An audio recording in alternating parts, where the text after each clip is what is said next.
Lugar School of Global and International Studies at Indiana University. REEI houses the Russian Studies Workshop, which is a research and training hub in Russian studies, launched at IU in 2016, thanks to generous funding from the Carnegie Corporation of New York. It's a pleasure to welcome you to this Russian Studies Workshop panel on Soviet foreign relations and the late Cold War. This is the second in our panel series, Critical Conversations in Russian Studies. And we want to thank our co-sponsor for this afternoon's panel, the Department of International Studies in the Hamilton Lugar School at Indiana University. In February, the first panel in this series focused on the state of human rights in Russia today. You can find a recording of that panel, that important conversation, on our website at rsw.indiana.edu. We will also drop a link to that in the chat for those who are on the Zoom call. And I will quickly mention that the next panel in the Critical Conversations series will take place on April 16th. That panel will focus on promoting inclusion and appreciating diversity in today's Russia, with a focus on disability rights issues in Russia. And again, we'll drop a link in the chat for you to access information on that panel. And now it's my pleasure to turn things over to Lizzie Patterson, an undergraduate student at the Hamilton Lugar School, who will introduce today's panelists. Thank you so much, Sarah. As Sarah mentioned, my name is Lizzie Patterson, and I'm a senior here at the Hamilton Lugar School of Global and International Studies, majoring in International Studies. I am pleased to introduce to you today the panelists who will be leading this discussion, and also our moderator, Professor Michael de Groot. Michael de Groot is an assistant professor in the International Studies Department at HLS. His research focuses on the international diplomatic and economic history of the Cold War. His articles have appeared in the Journal of Cold War Studies, an international journal, and he is currently completing his book on the political economy of the end of the Cold War. Moving on to our panelists. First, Fritz Bartel is an associate professor for the Department of International Affairs at Texas A&M University's Bush School of Government and Public Service. His research includes U.S. foreign relations in the global Cold War, grand strategy, and the history of capitalism. His book, The Triumph of Broken Promises, The End of the Cold War, and the Rise of Neoliberalism, is forthcoming with Harvard University Press. Susan Colborn is a DAAD postdoctoral fellow at the Foreign Policy Institute of Johns Hopkins School of Advanced International Studies. Colborn is a diplomatic and international historian focusing on the history of NATO and the Cold War and the role of nuclear weapons therein. Colborn is working on two books currently, the first being an international history of the Cold War and NATO, and the second is a brief history of NATO's enlargement in the 1990s. Simon Miles is an assistant professor at the Sanford School of Public Policy at Duke University. Miles is a diplomatic historian with expertise on the Soviet Union and Russia. Recently, his book, Engaging the Evil Empire, Washington, Moscow, and the Beginning of the End of the Cold War, was published, exploring key US-Soviet relations between 1980 and 1985. Currently, he is working on his next project, An International History of the Warsaw Pact. And finally, Chris Miller is an assistant professor of international history at the Fletcher School at Tufts University and is the co-director of the school's Russia and Eurasia program. He's the author of Putinomics, Power and Money in Resurgent Russia, and the Struggle to Save the Soviet Economy. His research includes Russian history and politics and Cold War history. I will now be handing the floor over to Professor Michael de Groot to lead our discussion. Well, thanks very much, Lizzie, for the introduction. And I should note that Lizzie's writing a simply wonderful capstone thesis on the new Lugar Act, the Non-Lugar Act. So I know she has quite a lot to teach us about the Cold War and the end of the Cold War herself. Thanks as well to Sarah Phillips and Tatiana Saburova in the Russian Studies Workshop, as well as Purnima Bose in the Department of International Studies for sponsoring this event. And I know all the panelists are quite grateful to Sarah Fogelman and Lisa Bidwell for making this panel run so smoothly. So today we're going to be talking about the end of the Cold War, a topic that has doubtlessly attracted a tremendous amount of scholarly attention since the events themselves. The challenges are quite formidable in writing about the end of the Cold War. One must balance structural forces and human agency, juggle a really dizzying number of state and non-state actors, as well as have knowledge of the requisite languages. And archival access tends to be rather inconsistent, not just on the Soviet bloc side, but also in the West. I went to the US National Archives in College Park for one of my first archival research trips. When I was writing my dissertation, I told the archivist that I was interested in material on international economic affairs during the 1970s. And he simply laughed and said, good luck, those are not processed. And I can tell you that's not exactly what a third year PhD student wanted to hear. But fortunately, we have 4 terrific scholars with us today to help us understand the contours of the final 2 decades of the Cold War. And I'm delighted to welcome you all, if only virtually, to Bloomington. I should also say I'm quite excited to see such a good turnout, particularly among students. And I think it's a tribute to the level of intellectual engagement with Russian and Eastern European affairs across the university. And it's great to see you. The plan is to have a conversation, rather informal, until about 1 p.m. or so, and then we'll open it up for questions from the audience, both through chat as well as through the raising your hand function in Zoom. But Fritz, I'd like to start with you. In writing about the Cold War, the end of the Cold War, one of the challenges is figuring out exactly where to begin. And so many works on the end of the Cold War begin with Gorbachev's rise to power in the mid-1980s. But your project is a little bit different and suggests that it's really the 1970s that was the decade of change. So why do we need to begin there? Yes, thank you, Michael, and thank you to Sarah and Lisa and to the Russian Studies Workshop and to all of you for coming out today. This is a great sign for those of us who study the late Cold War that interest remains strong. So it's very nice to see. It's a great question, and as historians, we always struggle to find the right starting point. I think the 1970s is an important decade and the right decade in which to begin this conversation, because it is, as many historians now recognize, a decade of profound global change in many different realms. And the Soviet Union kind of stood in ironic position to these changes because in many ways, initially it looked like these changes would be helpful and would be advantageous to the Soviet Union.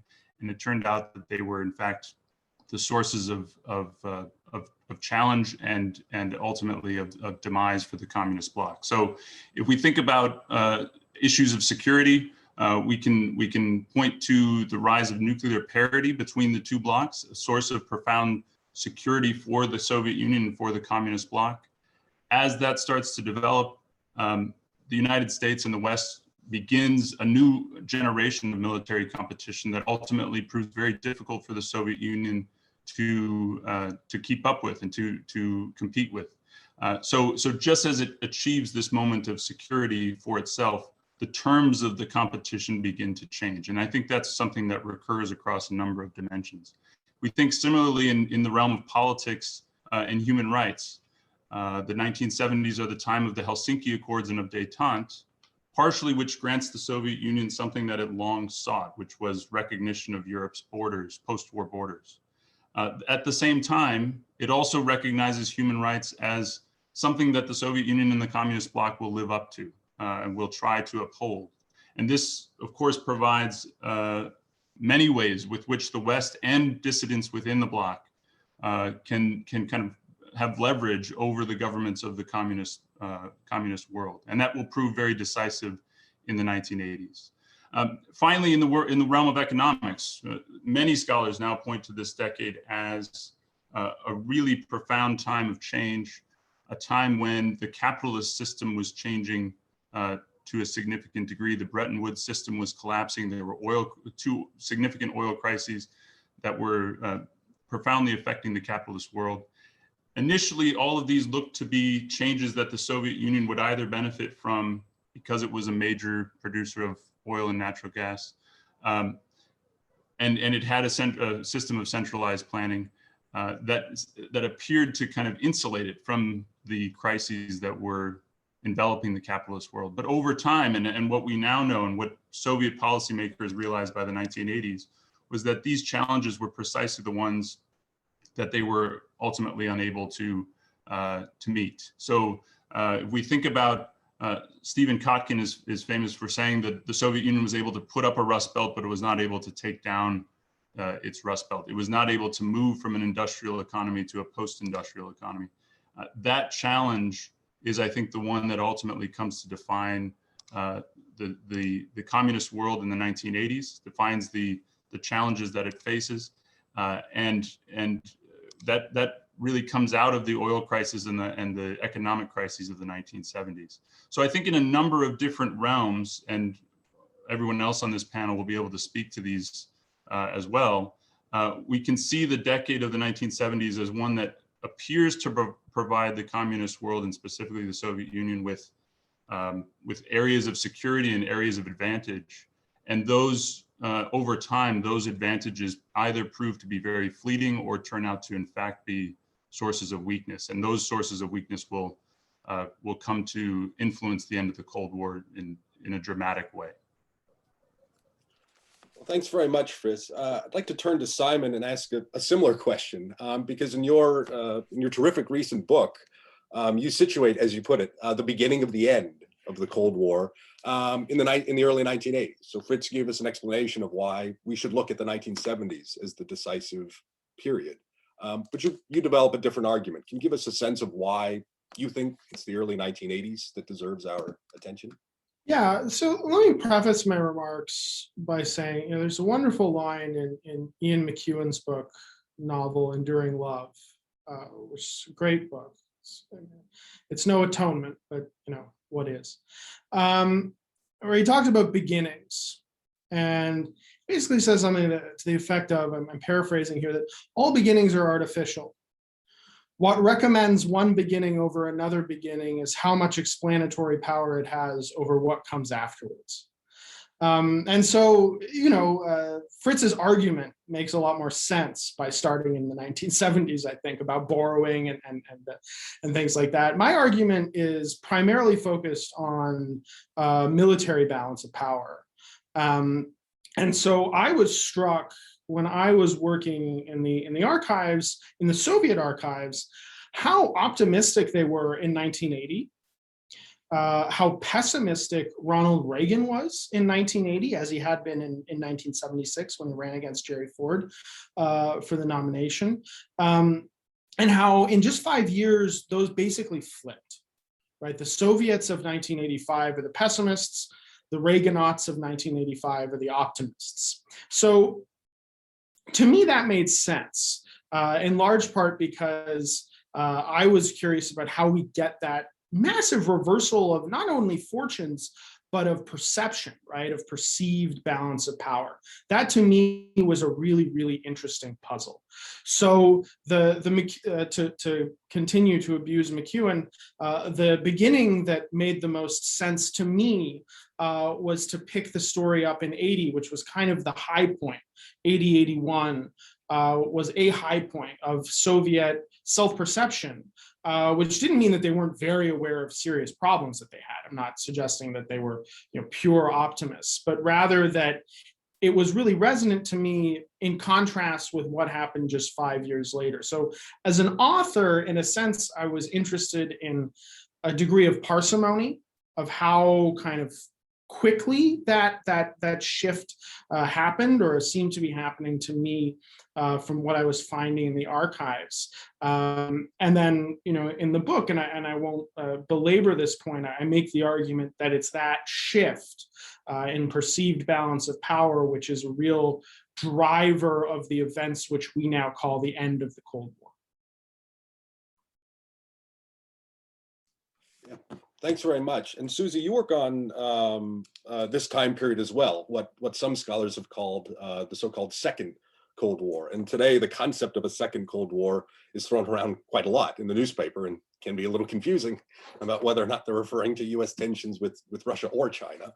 But in our world, the Second Cold War refers to that period in the early years of the 1980s. And so I wonder if I might ask you to dig a little bit deeper into this concept of the Second Cold War, what exactly its causes were, and perhaps more importantly, whether you think it's a useful concept or a useful term to understand what's really driving international relations in the early 1980s.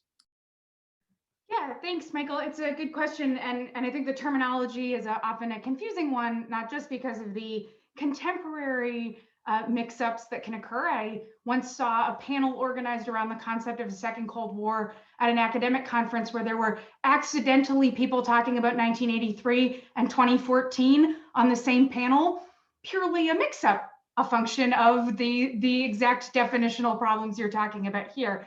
But if we think about the idea of a second Cold War as it was sort of fleshed out in the early 1980s, most prominently with Fred Halliday's 1983 book, The Making of the Second Cold War. That's often seen as the sort of genesis of this terminology.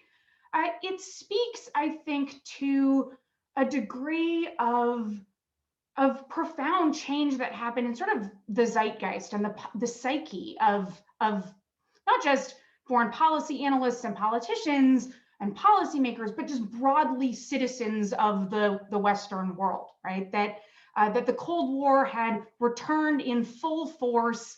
So I often see in the writings of the day comparisons to the dangers of the 1950s, back to the height of the Cold War, these kinds of tropes. And so I think that this idea, I see it a lot in the rhetoric of contemporary actors, particularly in the anti-nuclear activists that I study and write about in my work on the Euro missiles. But as a scholar, I have a hard time with this terminology of the Second Cold War having any real explanatory power for the state of affairs in the early 1980s, because I think that it depends on how we understand détente in the 1970s. So if you felt or understood the détente of the 1970s as a break from the Cold War, from the competition of the 1950s, then I can see how the return of especially superpower competition in the early 1980s would be this second Cold War because the first one had ended.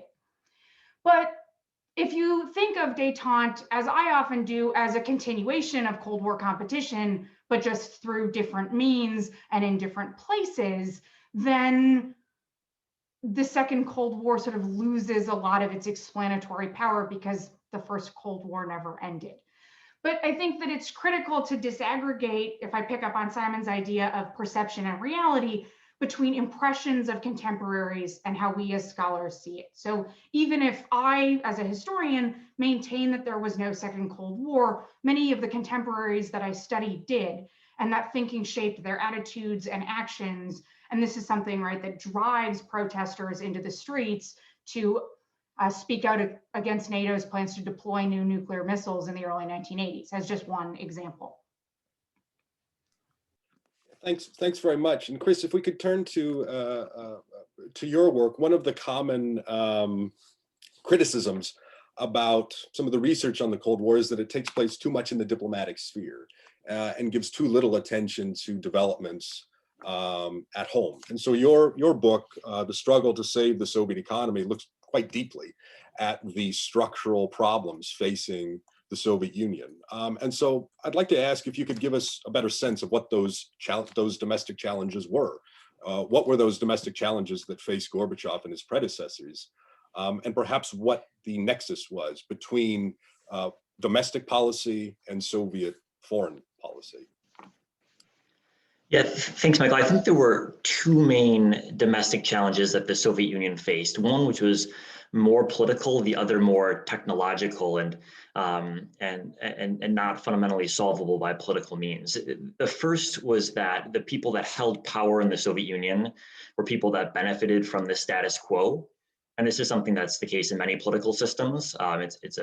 It's sort of a standard function of politics that when you accumulate power, you try to grab hold of the state apparatus and use it to benefit yourself. And then in doing so, you're able to fend off competitors. But the problem was worse in the Soviet Union than in the United States, in part because there wasn't an electoral system that would let you oust the leaders on a regular basis. There wasn't term limits. And in part because the state was the only way to get resources. So you had an even stronger incentive to grab hold of the state as opposed to grabbing hold of a private firm or starting your own business or anything like that. So there was a really strong incentive to make yourself a high-ranking bureaucrat. And once you were a high-ranking bureaucrat, there was a very strong incentive to stay in place and not let anyone oust you. And so what this meant was that there was a built-in opposition to change that ossified the Soviet bureaucracy over the course of the post-war decades. And this was visible in a really visceral sense in the fact that the leadership of the Soviet Union got older and older and older as the post-war decades dragged on. It sort of mirrors the United States today, where it's impossible to find anyone in power that was below the age of 75, a problem that we currently face. And this mattered because all of the 75-year-olds in charge of the Soviet Union were desperately trying to keep things exactly as they were, which meant that as the technological basis for economics changed, the economy didn't change. The same factories that were built in the 50s and 60s were kept running in the 70s and 80s, even if what they were producing was no longer relevant. This was one issue that prevented economic growth from happening in any sort of serious way in the 1980s. And so we saw the growth rate decline steadily every single decade of the post-war period, from a really rapid rate actually in the 1950s and to a certain extent in the 1960s to basically something approaching zero throughout the 1980s. So sort of hard to be sure of. So that was one problem. The second problem was technological, and this is something that I've come to realize since writing my first book. So it doesn't play a major role in it, but that's that the Soviet Union was quite good at replicating technologies that were devised elsewhere, and that worked really well because in the 1950s and 60s, the key military technologies were relatively easy to replicate. And this sounds kind of surprising because the key military technologies the 50s and 60s were nuclear weapons and delivery systems. But it turns out that nukes actually aren't that hard to make, which is why North Korea can make them. The things that mattered a lot in the 1970s, and especially in the 80s and 90s, were far more complex to make. And as you look at how military systems developed, computers became far more important over the course of the period. And in particular, computer chips, which are the hard part along with software systems, became vastly more important. So if you look at what military technology was by the end of the 1980s, it was precision strike systems, it was GPS satellites, which are all very, very difficult to make, and which the Soviet Union and Russia today still struggles to produce. So in the war in Syria, for example, around 80% of the bombs that Russia's Air Force has dropped over the past 6 years have been not precision guided, which is sort of incredible given that in 1991, 30 years ago, the US war in Iraq was a war that in many ways was won thanks to precision guided weaponry. And so Russia basically missed this entire shift in military affairs because it wasn't able to produce this technology. And this is kind of surprising because we think of Sputnik and we think of Russia's nuclear arsenal. And at the time, people believed that Russia was more or less, the Soviet Union was more or less equivalent to the US in technological terms. And if you actually look at technological analyses from the time, the real experts didn't think that, but that was the popular view. But it became, I think, increasingly clear by the 70s and 80s that the really hard technology to replicate were things that the Soviet system simply wasn't able to do, even though lots of smart Soviet physicists, the actual manufacturing was impossible.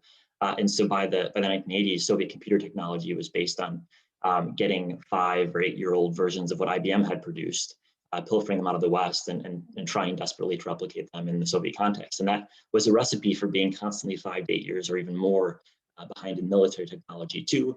And in the moment that's where you are, a superpower competition becomes impossible to sustain. So that's, I think, the second key factor that prevented the Soviet Union from staying up in the military competition. Thanks very much. And Fritz, if we could turn to you. So Chris is discussing some of the structural problems that the Soviet economy faced.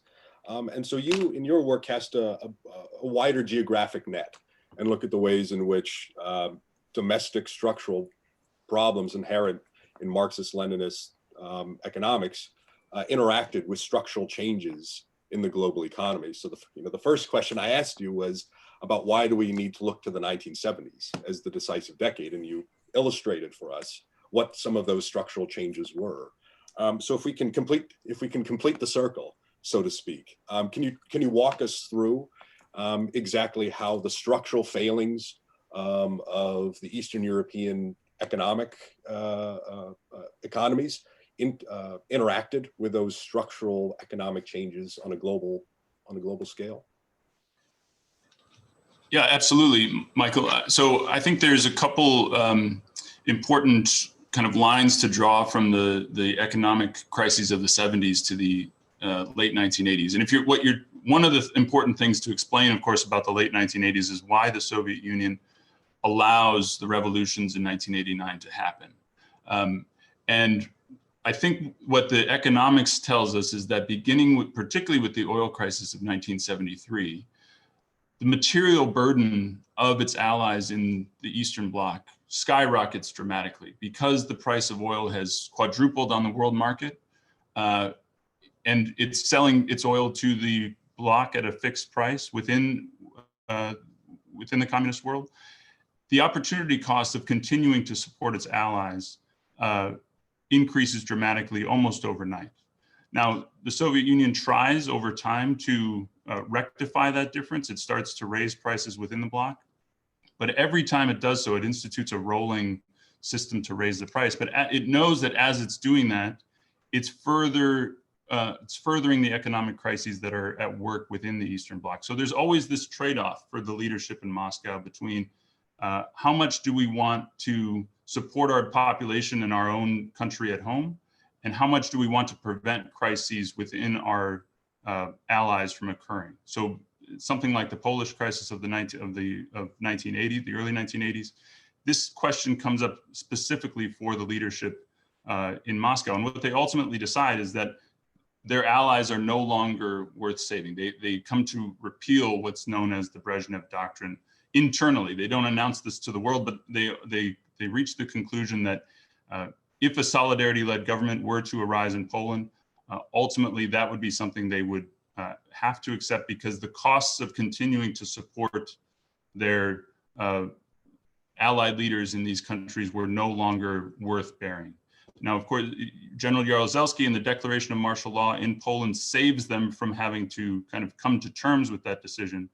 But once that decision is made, the rest of the 1980s progress in a way where once Gorbachev comes to power, he makes this much more explicit, right? And he is actively telling his allies that he's now willing to let them go free in a sense because the Soviet Union is no longer willing to bear this burden, this material burden of supporting its allies. And so I think that crisis, the economic crises of the 1970s give rise to this choice, or make this choice much more distinct between what's good for the Soviet Union within its borders and what's good for its empire or its allies abroad. And that choice is ultimately resolved in the late 1980s with Gorbachev's choice to prioritize developments at home, and that in turn leads to or allows the crises in Central Europe and Eastern Europe to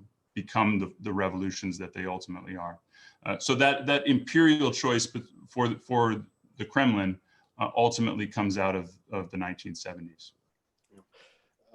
That's quite interesting. And if I could ask you a follow-up, one of the things that's implicit in your description, your explanation of the so-called enigma of 1989 is something that has quite a lot to do with developments in global capitalism and American economic policy in particular. So we're thinking here in particular about the Volcker shock or the rapid appreciation of the dollar in the early 1980s.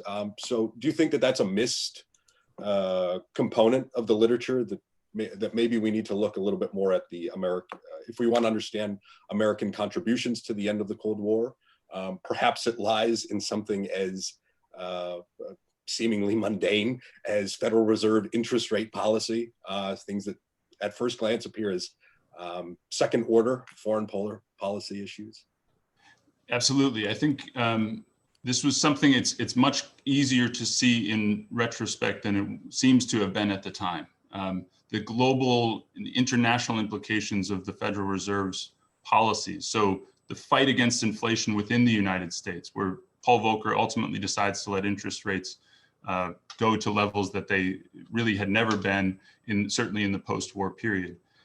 Of course, the first implication of that is for the domestic economy within the United States. But now we can see very clearly through archival documents in the Eastern Bloc that leaders around the bloc were viewing this as something that very much affected their own societies. Why it affected their own societies is because they had become dependent on borrowed money from the capitalist world. So one of the ways in which they tried to avoid the economic crises of the 1970s was a very natural response, is to try to borrow money and kind of push off the difficult decisions for another day.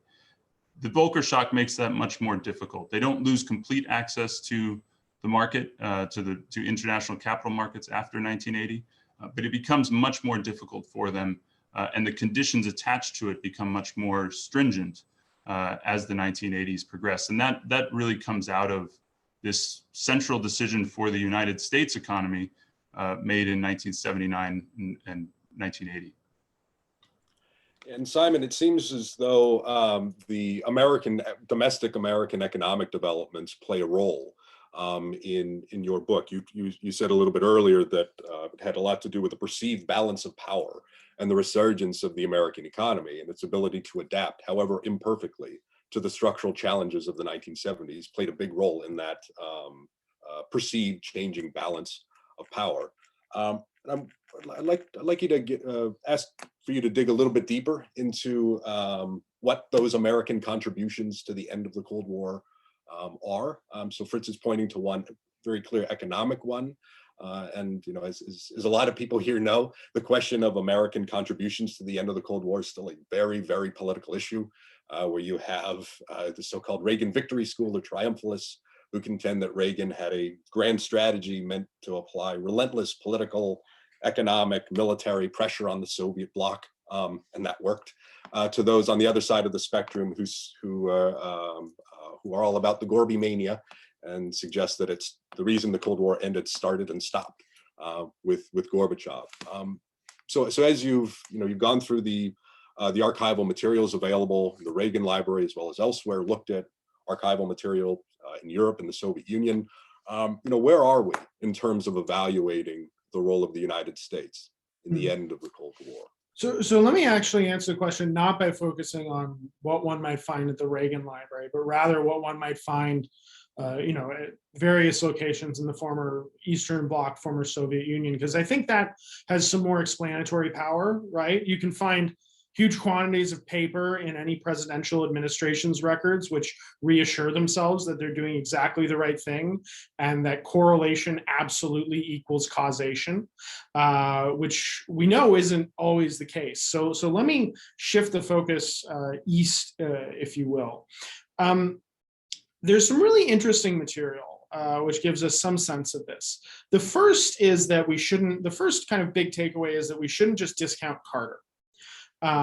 There's a lot of material from the former Warsaw Pact archives, which very much frames Carter as having reinvigorated the Cold War. I think Susie's point about not using the term Second Cold War is an extremely important one, but there is a qualitative change which is starting to happen in about 1977 or so in American defense spending, for which Reagan gets a lot of the credit, but which does really start up under Carter, and also on issues like human rights and the kind of ideological component of the Cold War, if you will.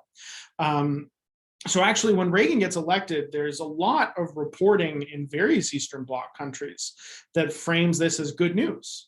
Because Carter was zigzagging, according to some diplomats. He was overly ideological and not a rational realist, whereas Reagan would be, which is a very interesting prediction to be making.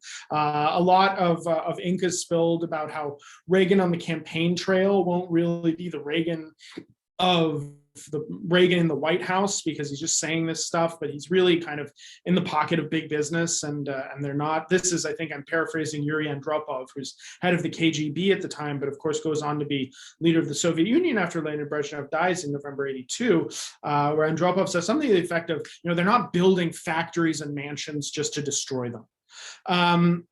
So the first big takeaway, I think, is that we need to expand it out a little bit to include some of the Carter years. And so while I shorthand talk about my book as starting in '80, it really picks up in kind of '76. If I'm very honest, it's just it's a little bit more superficial on that tail end there. the other big takeaway, oh, and then of course the best, one of the, I get asked the question a lot, what was one of the most surprising things you ever found in an archive? And one of the ones I always point to is a Central Committee foreign policy document from 1985, which says that the first Reagan term was meaningfully no different to what the second Carter term would have looked like had Carter won in 80 as opposed to Reagan, all the way down to SDI. And this gets me to the second point.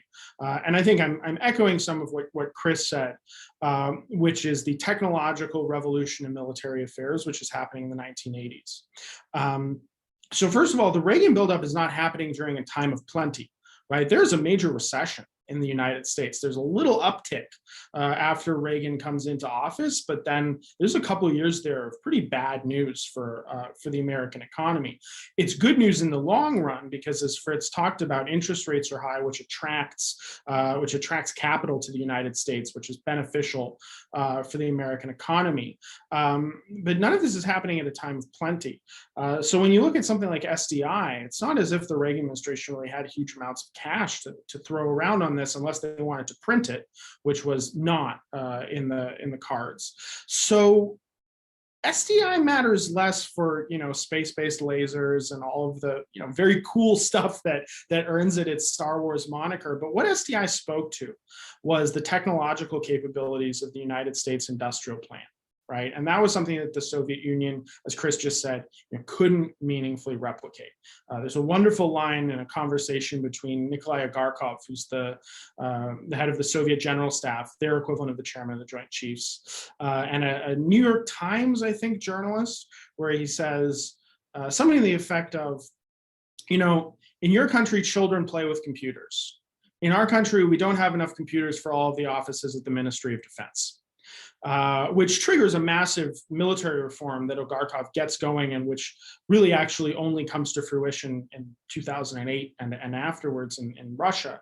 But it was the integration of technology and network-centric warfare that's enshrined in the US doctrine of air-land battle, which becomes the defining sort of military doctrine for the Army operationally and also by implicitly the rest of the force in the mid-1980s, which is all about kind of aerospace blitzkrieg warfare enabled by the proliferation of sensors on the battlefield and the networking of their tactical elements down to a very, very, very, very low level. That is to say, individual vehicles or squads. So that's a product of the American economy. In many ways, and product of the kind of the technological changes that are underway in the 1980s, which are not harnessable by the Soviet Union, I would say. And then the third big element, I think, in all of this, which does redound to Reagan's credit, I think, is the ideological stroke human rights element of this, and the extent to which I think Reagan framed the Cold War not as a big misunderstanding, not as a sort of vanilla contest for power between two great powers, but rather that he framed it in a very kind of Manichaean right versus wrong sense. And I'm not weighing in on the accuracy of that, but I think it's fair to say that that was a really powerful motivator. And I think I would say that from the Eastern Bloc archives, we have a lot of evidence of that resonating, for example, as Fritz just talked about, in Eastern Europe, and not being the cause of the revolutions of 1989, but also not being irrelevant to events that happened later. Thanks very much. And Susie, if we can stay on the topic of the Western contributions, and as Simon points out, there's a lot to be gained by looking at the Western contribution through the lens of Eastern Bloc archives. But the end of the Cold War reflected obviously not just the collapse of the Soviet bloc, but also something that I think is often taken for granted, and that's the ability of the West, particularly the transatlantic community, to hold together. And then, just as today, the transatlantic community seems to be in perpetual crisis. But at the end of the day, the West was able to hold together in a way that the East was not. So based on your research, what were the instruments that allowed that to happen? Yeah, it's a great question. And I think that something that has really framed my own work thinking about the rise and fall of the Euro missiles story from its origins all the way back to the 1950s through the end of the Cold War has been about the roads not taken, right? What if things had turned out differently, and why did they end up turning out the way that they did? And so something that I've come away from my own research with is just an appreciation for how lucky NATO got. I think, so there's a great line from Gregory Treverton, who served on the National Security Council in the Carter administration in 1991, I believe, where Treverton says that essentially the Cold War was a race to the bottom. And what saved the Western Allies was that the Soviet Union got to the bottom first, right? But that, and I say this, right, not to say that there weren't obvious strengths of the Western alliance in the 1980s, but that because we know how the Cold War ended, it is easy to overinflate those strengths and diminish the very serious weaknesses that were facing the alliance in the 1980s. And I'll zero in on one of them because I think it's probably the biggest problem that the Allies face. So in December of 1979, the Western Allies decide on a two-pronged decision, what they call the dual track decision, to, so on one hand, negotiate with the Soviet Union for reductions on what were then called theater nuclear forces, but these are just nuclear weapons in Europe, right? Land-based nuclear weapons in Europe, to try to remove the Soviet deployments of the SS-20s that had started earlier in the decade. And the second track of this decision is that NATO decides that they will deploy a series of new weapons of their own, the ground-launched cruise missiles, the Glickums or Griffins, and then the Pershing II ballistic missiles. So there's a clear intersection between the technological dimensions that Chris and Simon are talking about here, and that the Pershing II and the ground-launched cruise missile are both high technology, right, using GPS mapping. These are things made possible by the revolutions in military technology in the 1970s and scare the Soviets as a result.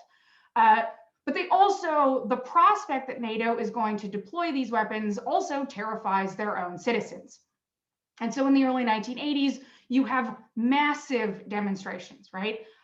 In all across West Germany, in the Netherlands, in Belgium, in Italy, in Turkey, in Canada, in the United States, just record setting, right? There's one demonstration in The Hague where 550,000 people come out. The Netherlands is not that big in 1983.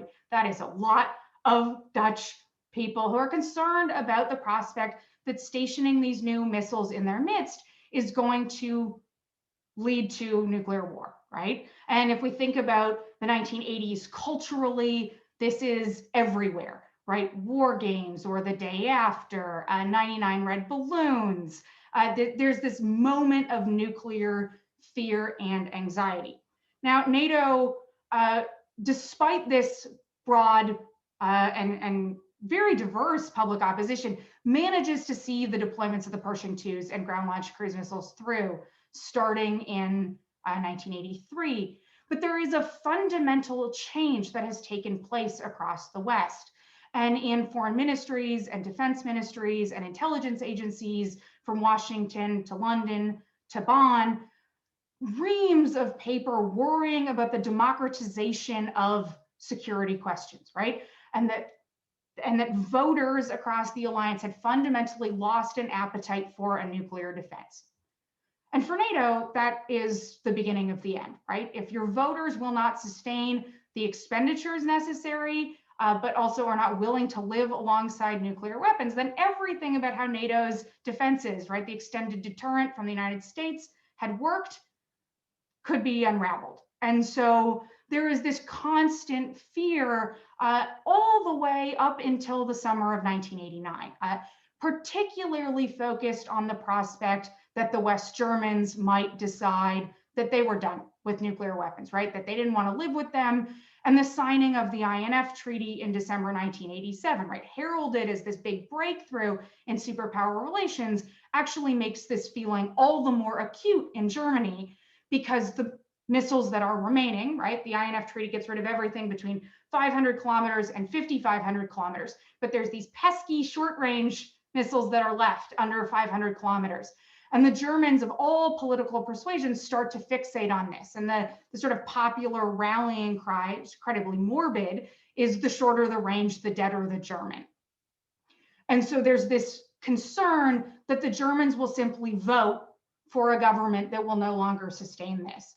And so ultimately, right, we know that the revolutions in Eastern Europe, the transformations of 1989 and 1990 sweep this question away.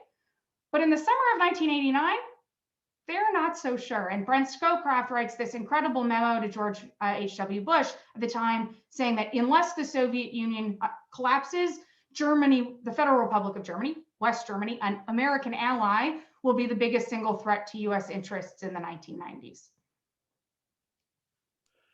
That's quite interesting. And Chris, and of course, if we do know that the Soviet Union did collapse shortly thereafter. And so, you know, it might be a good way of ending a couple rounds of questions before we turn to maybe future directions in Cold War scholarship. And one of the questions that's often posed about the collapse of the Soviet Union is, could it have been avoided?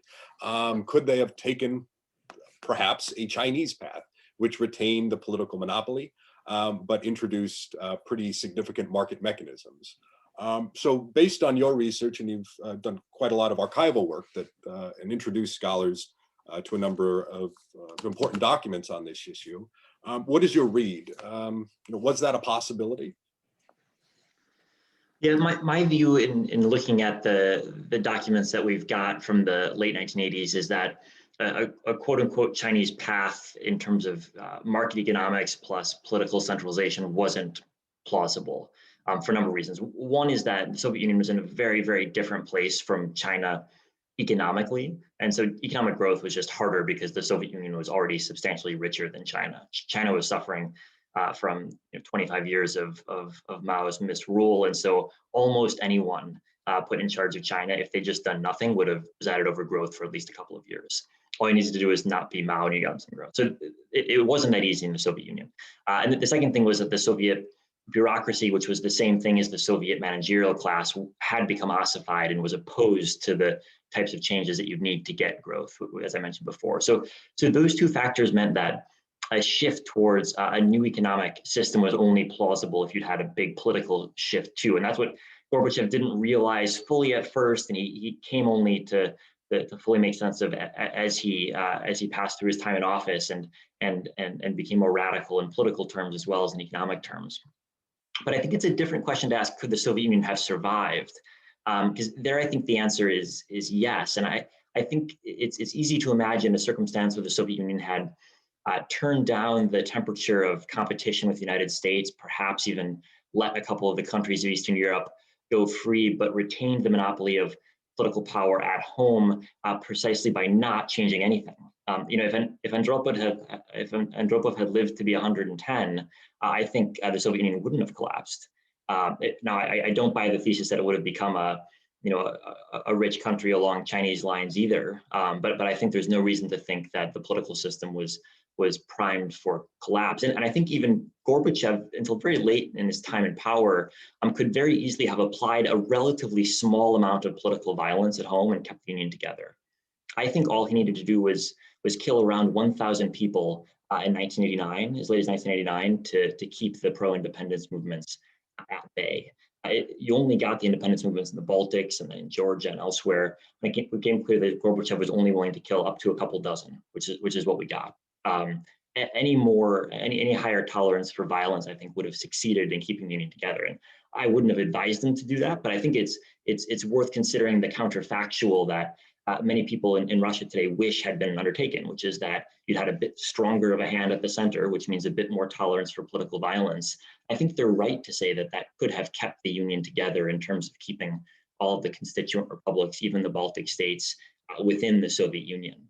And so in that sense, I don't think the collapse of the Soviet Union was inevitable at all. I think it was very much a deliberate decision by Gorbachev not to use the violence it would have taken. And I think it's sort of interesting for him as a leader. leaders of big empires regularly take decisions that kill, thousands, tens of thousands, often even millions of people, which is sort of par for the course if you're running a big empire of any sort. And Gorbachev wasn't willing to do that, which I think is certainly interesting in terms of understanding his personality and his politics. And the fact that he wasn't willing to do it is why so many Russians criticize him today. Thanks very much. I'd like to ask, before we turn to questions from the audience who've been waiting rather patiently, just one final question to each of the panelists. And knowing that we have quite a number of undergraduates who are contemplating senior theses, masters and PhD students who are probably knee deep in their preparations for writing the dissertations. I'm wondering if I might ask each of you where you see the trajectory of scholarship in the end of the Cold War going. Where do you see the big unanswered questions? What are the big trend lines that you see? The untapped archives or untapped questions that aspiring Cold War scholars might be interested in knowing. And maybe Fritz, we'll start with you.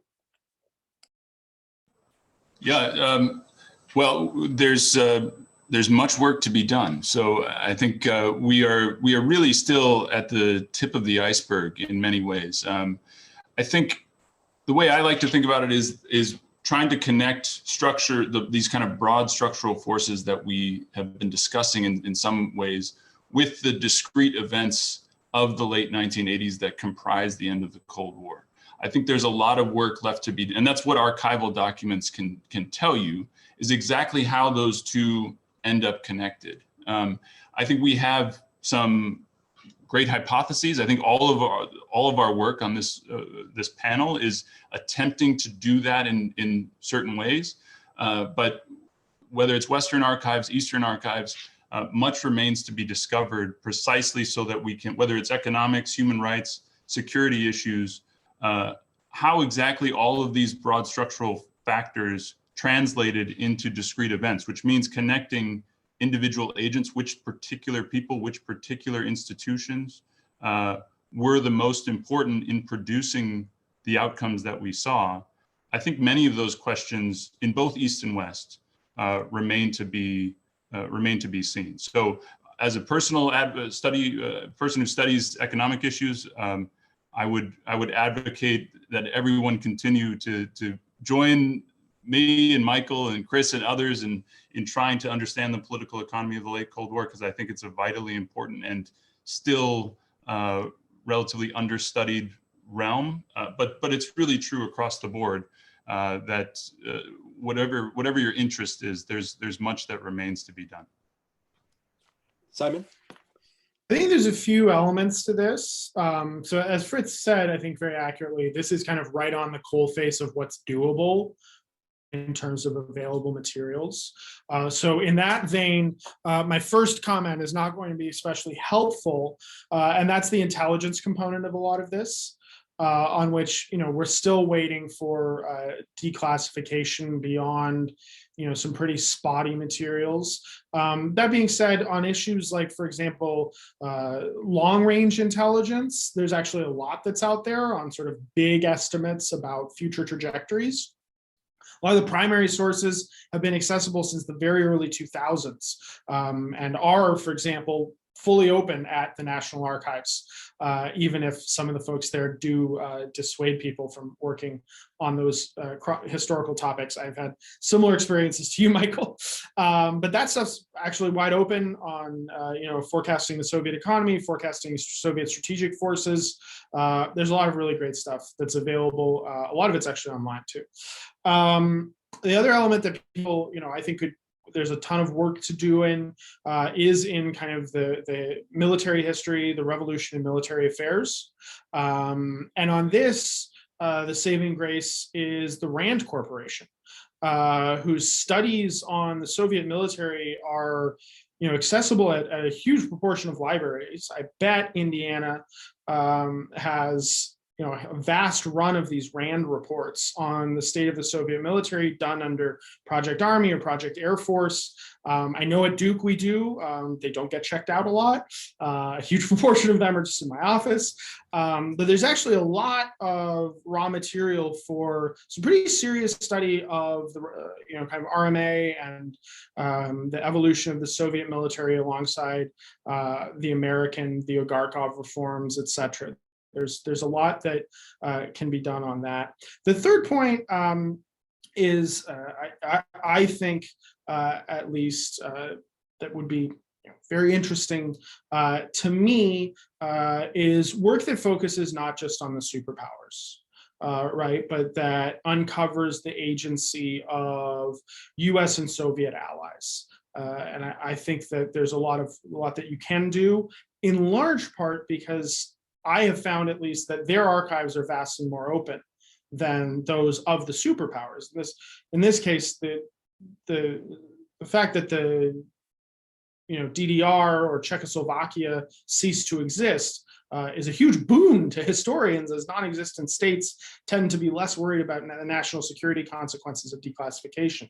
So I think there's a lot of room for work that uncovers the agency of smaller powers in this story, which is not incorrectly, but perhaps incompletely told as primarily a superpower story. Susie? Yeah, I want to take your question and flip it on its head a little bit, because I wonder what we are not studying if we are focused mostly on explaining the end of the Cold War.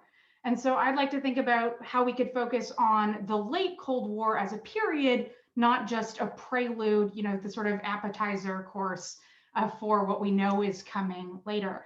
I would particularly be interested in seeing more work on nuclear policy and nuclear relations. And I mean that both between Moscow and Washington, but also between within both of the alliances. I think there's still ample opportunities for work on strategic arms control. So I know that might sound crazy. We know a lot about SALT I and the initial negotiations there, but we don't know nearly as much as we might about SALT II and how it intersects with all of these technological and military evolutions that were taking place in the 1970s. And then, of course, I think I would love to see, as the archives open, a detailed treatment of the START negotiations. I think that there's a lot there to be written.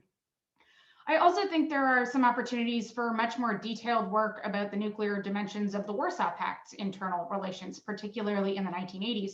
So I've done a lot of work on the NATO side of things. And as I have done that and don't have space to do the Warsaw Pact in one 100,000 word book, I barely fit everything in that 100,000 words as it is, the kinds of things that I came back to regularly that I wished I could read and cite were about, say, something in depth on the so-called counter deployments that followed the Soviet decision to walk out of the INF talks in Geneva in late 1983. So not just about the Soviet thinking behind this new round of missile deployments, but also the deliberations between Warsaw Pact allies about the benefits and risks of even doing this counter deployment, and the attitudes of the missiles hosts like Czechoslovakia and the German Democratic Republic. And I don't just mean that at a political level, but we know that there were, public expressions of discontent about these counter deployments in both Czechoslovakia and the GDR. And I would be really interested to read about those kinds of things. But coming back, I guess, to the idea of the end of the Cold War in particular, I think that the scholarship is already taking us towards a more nuanced place, right? Considering it not just as a moment, but as a process, right? Not unlike the scholarship on the origins of the Cold War and the way the historiography developed in the 1980s. I'm thinking in particular of Lawrence Luthie's recent book, Cold Wars. It disaggregates them regionally, but I think Luthie is among many. And so as archives open, I would like to see a little bit more that looks at the sort of transitional moment, right?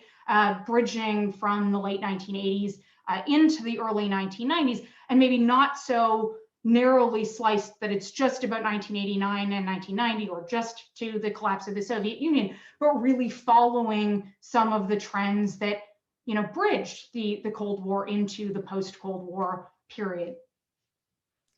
Chris? I agree with everything that's been said thus far, and so it's hard to go last after those three suggestions, but I'll give two more. I think one is writing the history of the late 1980s from the perspective of East Asia, where the end of the Cold War just doesn't make sense as a framing, whether in Tokyo or especially in Beijing or anywhere else. Yes, it's true that Soviet foreign policy retrenched, but that was far from the most important thing happening in the region. And so I think if you step out of Berlin or out of Prague and step into Tokyo or Seoul or anywhere else, that framing is just nonsensical. And I think we've only begun to understand that. Second thing I think is taking technology more seriously, and this fits with what Simon was saying about military affairs. I think it's more generalizable even than that, because it has a civilian component as well.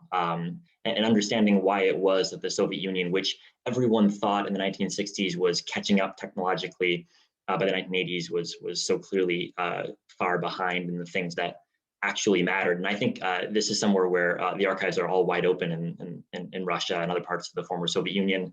And you can get a pretty clear sense of the decision-making of what was going on, what wasn't going on, more importantly, and then trace this directly into the revolution and military affairs that happened in the West and didn't happen in the Soviet Union. I think that's of fundamental importance, and we're only just beginning to make sense of that.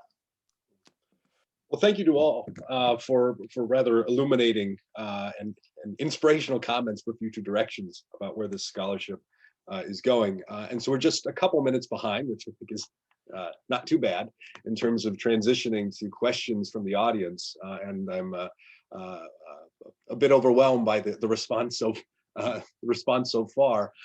Michael Goodman has been waiting rather patiently, and so maybe he can start us off with his first question. Wasn't there a period post-1975 when it actually appeared as if the Soviet Union was winning the Cold War? So maybe we'll just open it up to perceptions of where the Cold War was going in the 1970s. Yes, very much so. I mean, this is a common viewpoint in Moscow in the very early 80s, which is not to say that they were ignorant of their problems. What's striking is the extent to which many leaders in the US, I mean, Reagan, if you look at Reagan's 1980 presidential campaign, it's not morning again in America, right? It's midnight. It's scary. So the short answer is yes. The long answer is that there were various kind of factors in the so-called correlation of forces, which led a lot of people on both sides of the Iron Curtain to come to take roughly that view, and then, of course, revise that over the coming half decade. Yeah, if I can jump in on that, just to say something specifically about 1975 and kind of the hinge that's happening in this moment, is you see a whole bunch of developments right around 1975 that all contribute to this newfound sense of pessimism in the West that the Soviets are outstripping them. And so part is about just a general sense of malaise and anxiety about whether the United States was even willing to be a superpower anymore in the wake of Vietnam and Watergate. You also have growing Soviet adventurism, as the term of the day would have been. Angola is obviously the example that many turn to.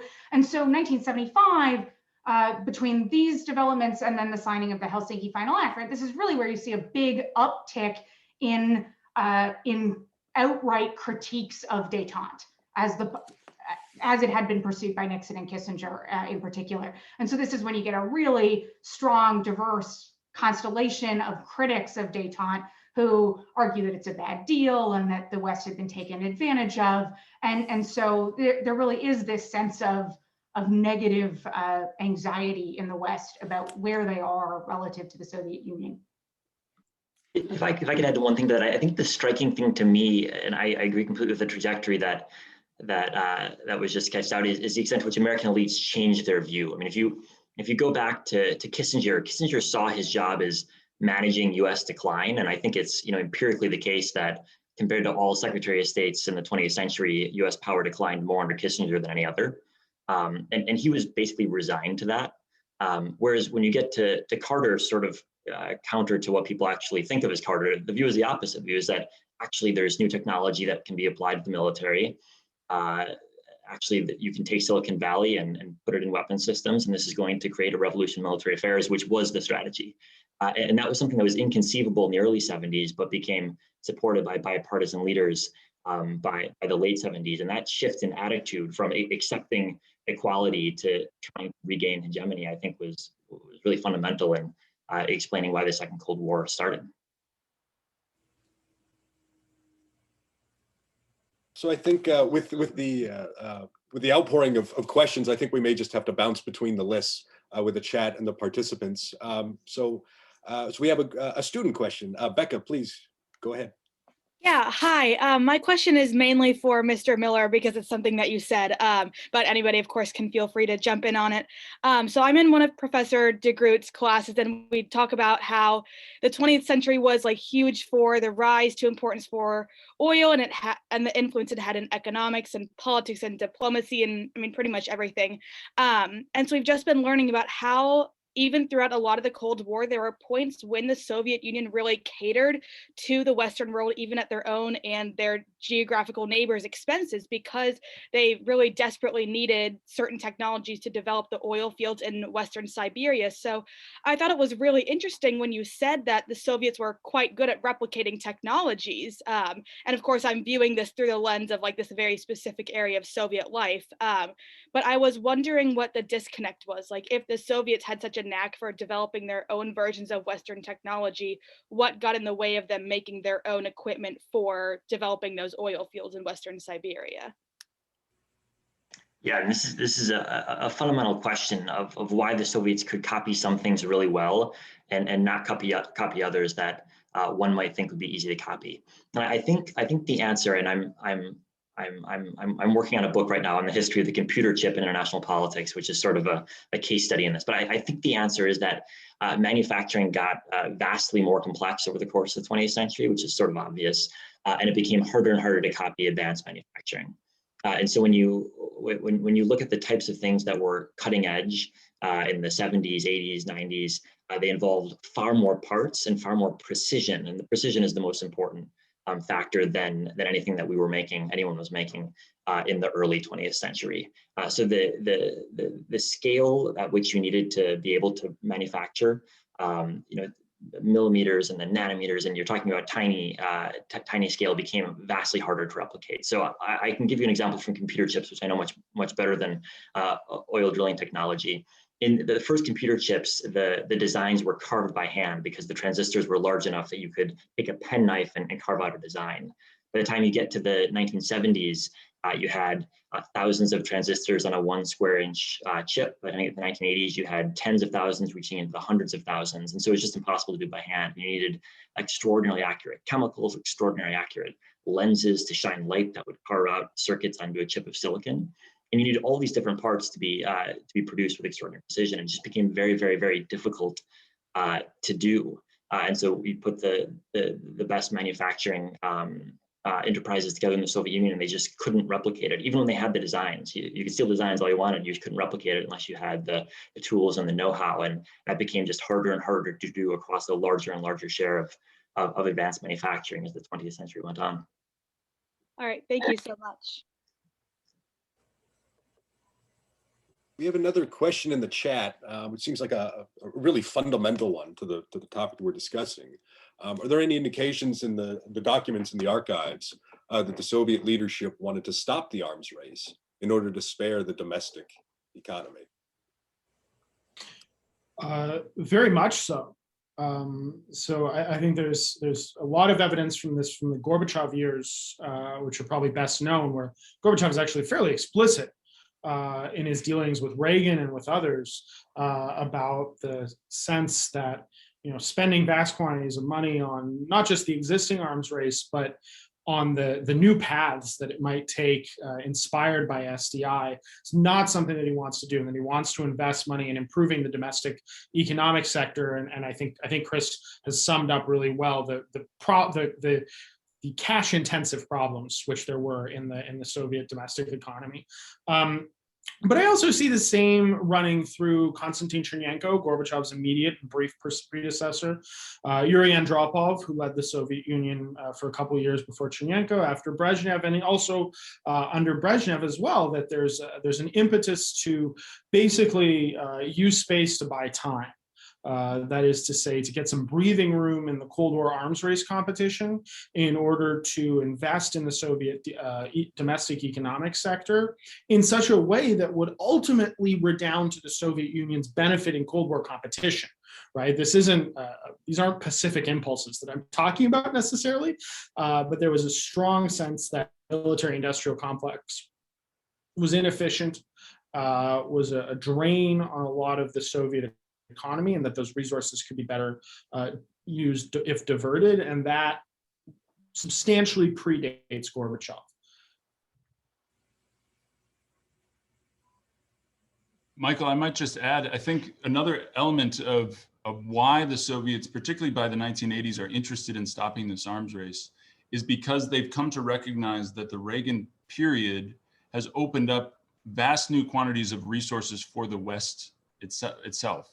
And so the kind of financial resources available to the Reagan administration, it becomes clear are a much larger scale than even the United States, so than even Carter or Nixon in the 1970s viewed as available to them. So the deficit spending that Reagan is able to undertake and continue for many years in the 1980s, it begins to show up in the Soviet archives that this will, although it's still a matter of debate in Congress, how much money can be spent, the Soviets have begun to conclude that clearly the United States has much more money to throw at the problem and has kind of opened a new frontier in its own resources that the Soviet Union will not be able to match. And so it's another reason why they become interested in trying to halt this arms race.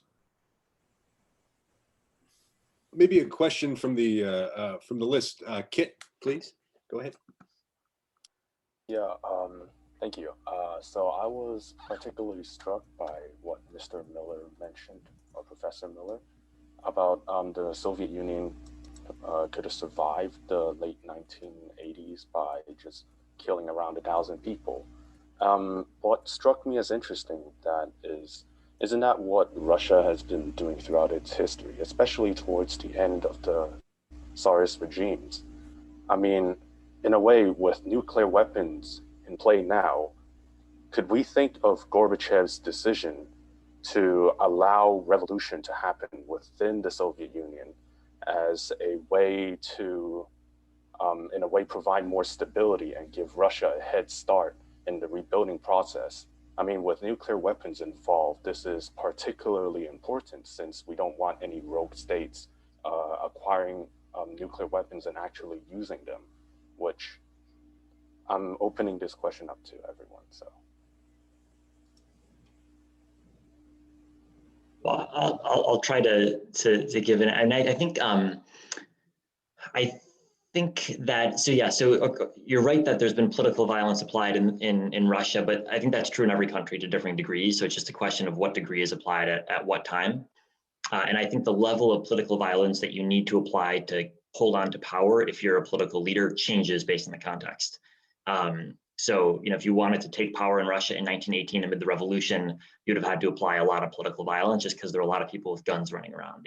If you wanted to hold power near Brezhnev in 1965, everyone was pretty happy with you, so you didn't need to do much at all. You could lock up Sakharov, and that was kind of enough. Gorbachev, I think, had a really strong hold on power his first couple of years in office. And when the first independence or autonomy movements emerged in the Caucasus and the Baltics, it seems to me that all you need to have done is just use a bit of violence against them, as a bit of violence was in fact used in Tbilisi in '89 to shut that down. Now, whether that's a good idea or not is a different question. I think that's just an empirical judgment of what it would have taken to stop the independence movements. And I think you're right that Gorbachev believed that wasn't the right priority to place on politics, that it wasn't worth preserving the Soviet Union at any cost.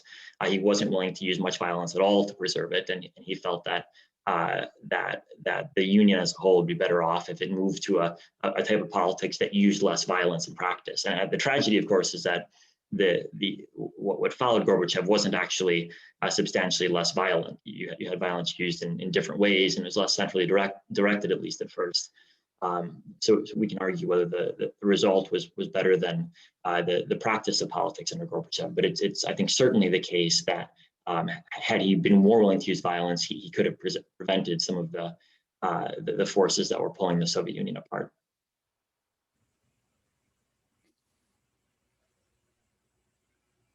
And a question from the chat, we have, how do you think that NATO would have fared in the 1990s if the USSR had not collapsed? Would the United States have had to apply some of the hard pressure on its allies that the Soviet Union could have done in order to keep the alliance together?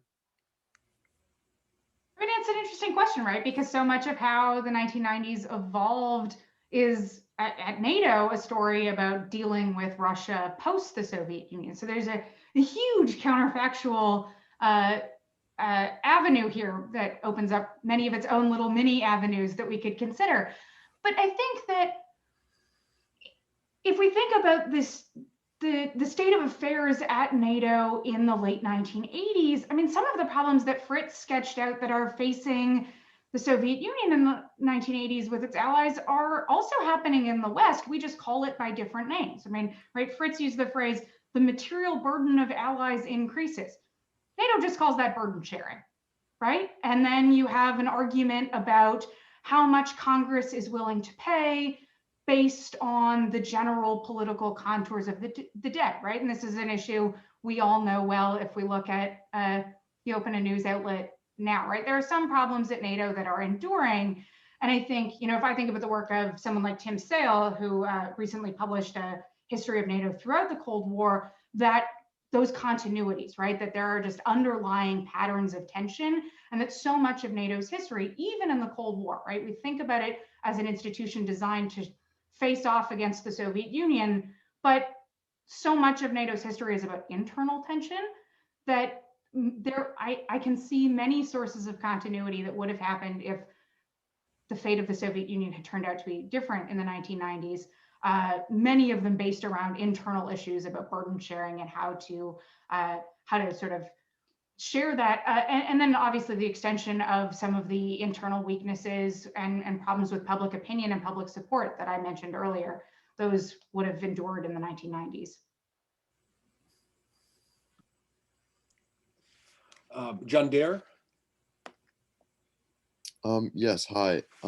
So if we look at the Cold War in the context being a competition between two economic models, the free market capitalists and the centrally controlled Soviet-style socialists, my question is to anybody who wants to answer, was it the flaws of the Soviet economic model or the strengths of the capitalist economic model that had a bigger impact on the way that the Cold War ultimately played out, and especially in the end towards the late Cold War?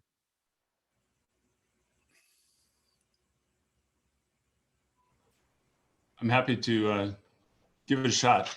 So thanks, John, for your question. So I titled my book, The Triumph of Broken Promises, because I view the competition between these two systems and the economic crises brought about by the 1970s as one of trying to, what both sides have to do is figure out how to impose various forms of economic discipline or austerity on their own people, basically reorganize their economies in ways that will cause severe economic dislocation for many different types of people. If you're an industrial worker in the Midwestern United States, or if you are reliant on a system of fixed prices within the Eastern Bloc, these types of economic agreements, whether formal or informal, that had emerged in the first decades of the Cold War, have to be rewritten in the 1970s and 1980s because of the kind of new competitive globalized world marketplace that has taken shape during these decades. In addressing those challenges, I suppose we could say that the free market system had strengths in that it was able to impose this kind of discipline on its own societies. That's a certain type of strength. I don't know that it's necessarily a strength to be celebrated, but it is a type of strength that the centralized planning of the state socialist system was unable to accommodate, was unable to bring about without causing severe political crises along with it. So if we think of Poland in the early 1980s, if we think of what is eventually happening in Poland and Hungary and the Soviet Union, what is Gorbachev actually trying to do? What is perestroika? When you look at it closely, in my opinion, it's actually an attempt to introduce various forms of market discipline in a very limited and still not a free market fashion, but a very limited sense within the Soviet Union. For many, many reasons and for many different constituencies, that's a very unpopular and very difficult proposition to try to implement. And ultimately, of course, he's unable to do so. So I think we can say that the strengths, or the characteristics at least, of the free market democratic capitalist system were fundamental to the West prevailing in the Cold War, or the East not being able to continue the Cold War competition. But then we just have to ask ourselves, well, what exactly is that strength? And should we think of it as a strength that is worthy of celebration, or as something that still needs to be corrected even decades later, where we find ourselves now? Great, thank you so much for that answer. I noticed in the chat that there are a couple questions to Simon about something you mentioned with human rights. And so maybe I'll just push the two of them together and ask Simon if you could speak broadly about the importance of human rights in international relations, the enduring legacy of the Helsinki Final Act in the late 70s and into the 1980s. Yeah, so I think there's a few key points to hit here. Apropos of Helsinki, what matters about Helsinki is that the Soviet Union commits to things on paper, right? And thus is accountable in a way that it wasn't necessarily beforehand to what become called, and there are various formulations of this, Helsinki watch groups, Helsinki monitoring groups, etc. And they are able not only to document Soviet abuses of human rights, which are not a new phenomenon, but also directly contrast the violations, if you will, and then also the what they are a violation of, which are the human rights provisions of the Helsinki Final Act. So that's important from a global public opinion standpoint in a few ways.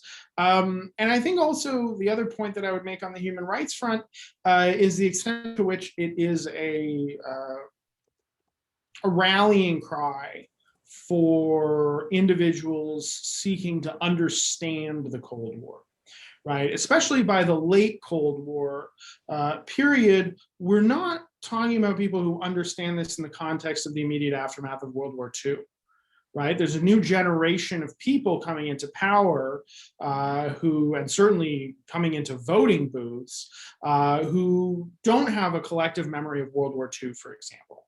Right, and thus they're looking for a way to make sense of great power competition, which is not a new phenomenon, as they're experiencing it. And I think human rights has a degree of purchase on that younger generation who are now becoming more politically active as a mobilizing force in the Cold War, though I think Susie talked about a few of the challenges that younger generation also presented. So it's not a simple cut and dry story, but those would be the 2 points I would raise most.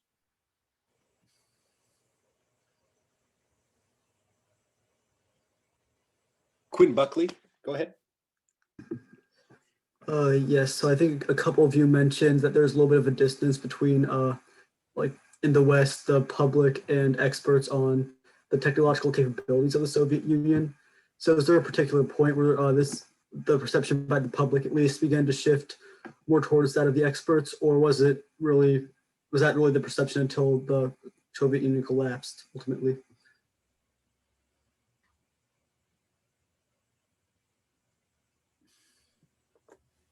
I'm happy to jump in. I know Simon has done a lot of work on this too, but I think the question is assessing technology is sort of hard in the abstract. I think if you want to assess military tech or like militarily relevant technology, that's That's one thing you can assess. And then there's also different sectors of the economy that one can assess. I think in American public opinion, there was a sense that Sputnik and then the space program, the Cuban Missile Crisis all came together and created this sense that the US was falling behind or had fallen behind. If you actually look at more technical reports from the time, you find a much more nuanced picture even then. But I think what is clear is in the expert community, there was a consensus that grew over the course of the 1980s that in military technology, the US really was leaping ahead. And that consensus congealed first in the Soviet Union, I think. And then only in a sort of belated way did Americans realize what they'd actually stumbled upon when it came to new defense technologies. I'll just jump in really quickly, echoing what Chris said, a couple of points. First, for example, qualitative measures of power are a lot harder to translate for public consumption than are quantitative ones, right? So if you look at a lot of the writings on nuclear issues, for example, at this time, you see the term throw weight thrown around a lot, which basically just means how many megatons of nuclear bomb either side can get into the sky.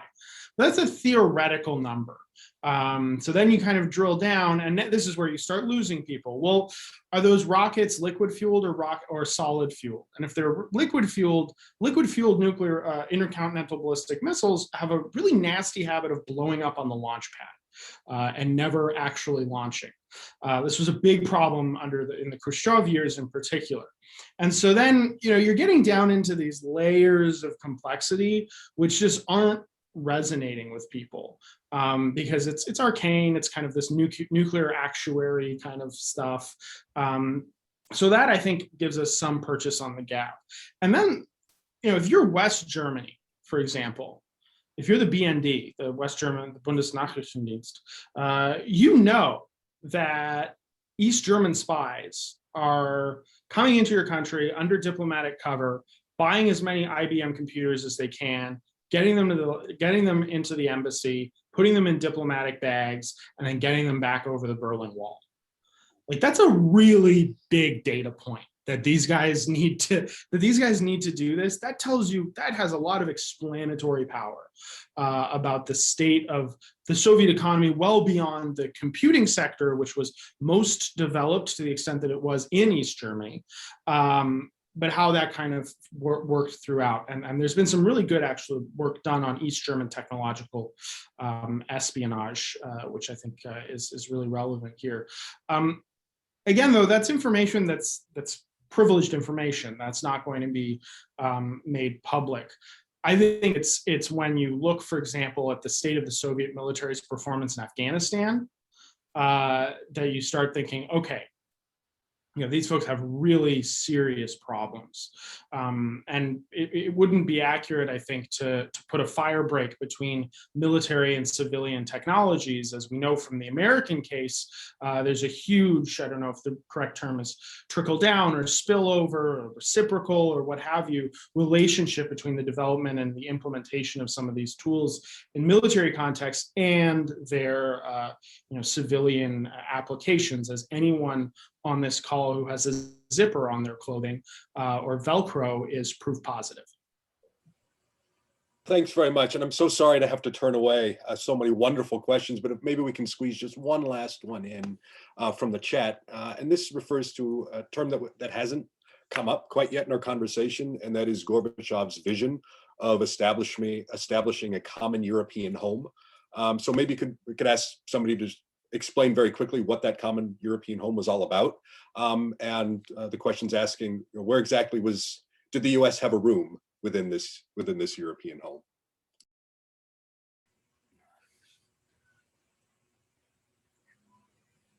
So the way I like to think about the common European home is Gorbachev trying to secure what the Soviet Union previously had, the status it had within Europe and within the Eastern Bloc, by diplomatic means, where it was while trying to kind of retrench in a military sense. So what he was trying to do was overcome the political divide that had obviously existed on the European continent for a significant amount of time.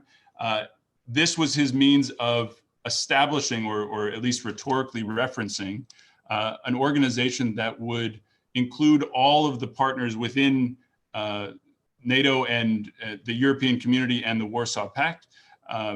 But really his main problem was that he was never able to take it anything beyond a vision and try to translate it into something that approached reality. I think though, if I take up the second piece of the question, right, about where the United States, whether the United States and I guess Canada also as the other North American quasi-European power fit in this common European home. I mean, this is something that was a source of much confusion and consternation for Western policymakers, right? I mean, sometimes Gorbachev seemed to hint that, yes, of course, it was going to be this structure that replaced NATO and the Warsaw Pact, and they would dissolve the old alliances and remake things. Going anywhere with you. But in other cases, they were explicit. Gorbachev even personally would explicitly invoke the term European in a way that defined out the United States. And so there's a great instance where Baker and Shevardnadze meet in May of 1989, and Shevardnadze says to Baker, "We Europeans believe X." And so he's speaking for everyone on the continent. And the implication is, of course, that Baker is not European, and that Gorbachev's, the vision that Gorbachev and Shevardnadze have is for, in this particular instance, Europe without short-range nuclear forces, and that Baker is the one trying to foist them back on the continent. So there's a disconnect here about really where the Americans fit in this common European home. And with that, I think, unfortunately, we're going to have to wrap up. I'd just like to say thank you once again to our panelists for exploring these complicated issues and helping us understand what the late Cold War was all about. And I'd also like to thank so many of you for showing up. As I said in the introduction, I think it speaks to the very impressive intellectual energy for Russian Eastern European area studies across the university and multiple departments.